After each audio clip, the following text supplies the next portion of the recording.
நண்பர்களே, இன்றைக்கி நம்ம என்ன பண்ண போகிறோம்னு பார்த்தீங்கன்னா, நம்ம இன்றைக்கி ஸ்ப்ரிண்ட் அடிக்க போகிறோம். ஸ்ப்ரிண்ட் எவ்வளோ தூரம்னு பார்த்தீங்கன்னா 400 மீட்ரு டூர் செட்டாக பண்ண போகிறோம். ஃபஸ்ட்டு ஒரு 400 மீட்ரு ஸ்பீடாக ஓடிட்டு அதுக்கப்புறம் வரும்போது ஒரு 400 செட்டு ஸ்பீடாக விளாண்டுருக்கோம். ஸ்ப்ரிண்ட் அடித்து லாஸ்ட்டு 1 இயருக்கு அப்புறம் நம்ம இப்போ தான் ஸ்ப்ரிண்ட் அடிக்க போகிறோம். எப்படி இருக்குது என்ன ஏதுங்கிறத பார்ப்போம். நம்ம வார்ம் முடிச்சுட்டு ரன்னிங் போகலாம். நண்பர்களே, நம்ம ரெகுலராக பண்ணுற எல்லா வார்மப்புமே பண்ணியிருந்தோம்.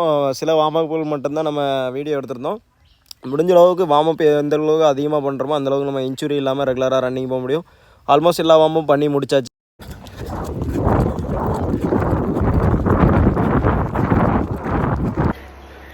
நண்பர்களே, 200 மீட்டர் தான் நம்மளால் ஸ்ப்ரிண்ட் எடுக்க முடியுது.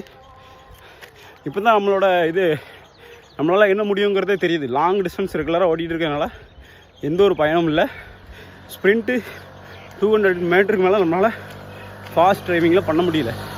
இதால் தான் நம்மளால் மேரத்தானில் லாங் டிஸ்டன்ஸு ஸ்பீட் எடுக்க முடியல. இதை நம்ம சரி செய்ய முயற்சி பண்ணியாச்சு. கண்டிப்பாக சரி செய்வோம். 2 தடவைக்கு மேலே ஸ்ப்ரிண்ட் அடித்தாச்சு. ஹார்ட் பீட் ஸ்பீடாக ஓடின அப்புறம் ஏறுது. அப்புறம் கொஞ்சம் ஒரு 1 நிமிட் ரெஸ்ட் கொடுத்தோன்னே நார்மலாக ஆயிடுது. நார்மலாக 1 நிமிட்லேயே நம்மளுக்கு 1 நிமிட் உள்ளே நம்மளுக்கு ஹார்ட் பீட் நார்மலாக ஆயிடுது. முடிஞ்ச அளவுக்கு சீக்கிரம் நார்மல் ஆயிடுது. இதை மேட்ச் பண்ணதுக்கு தான் நம்மளால் முடியல. ஏன்னா குயிக்காக நம்மளுக்கு ஹார்ட் பீட் நார்மலாக, சில ஆட்களுக்கு ரொம்ப நேரம் ஆகும், நம்மளுக்கு சீக்கிரம் நார்மல் ஆயிடுது. இன்னும் 2-3 ஸ்ப்ரிண்ட் அடிக்கணும். ஒரு 1 கிலோமீட்டர் டிஸ்டன்ஸ் தான். 2-3 தடவை ஸ்ப்ரிண்ட் அடிச்சுட்டு இன்றைக்கி டேவே கம்ப்ளீட் பண்ணுறோம்.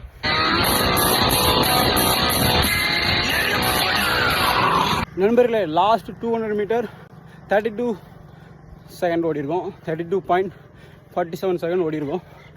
நல்ல டைமிங் தான் நினைக்கிறேன். கமெண்ட் பண்ணுங்கள் எப்படி இருக்குன்னு. நண்பர்களை, வீட்டுக்கு வந்துட்டு ஒரு இளநீர் சாப்பிட்டுட்டு அப்படியே காலையில் பிரேக்ஃபாஸ்ட் சப்பாத்தி குருமா இருந்துச்சு, அதை சாப்பிட்டுட்டு ஈவினிங் ஒரு ஜூஸை போட்டுட்டு ஜிம்முக்குள்ளே நுழைஞ்சிச்சு. இன்றைக்கி ஜிம்மு செஸ்ட் டே அப்படிங்கிறத கொஞ்சம் ஹெவியாக பண்ணோம். வெயிட் பார்த்தீங்கன்னா 30 kg + 30 kg போட்டு ஹெவியாக பண்ணோம். நம்ம ஃபாலோ பண்ணாதவங்க மறக்காமல் ஃபாலோ பண்ணி சப்ஸ்கிரைப் பண்ணுங்கள் ஃப்ரெண்ட்ஸ்.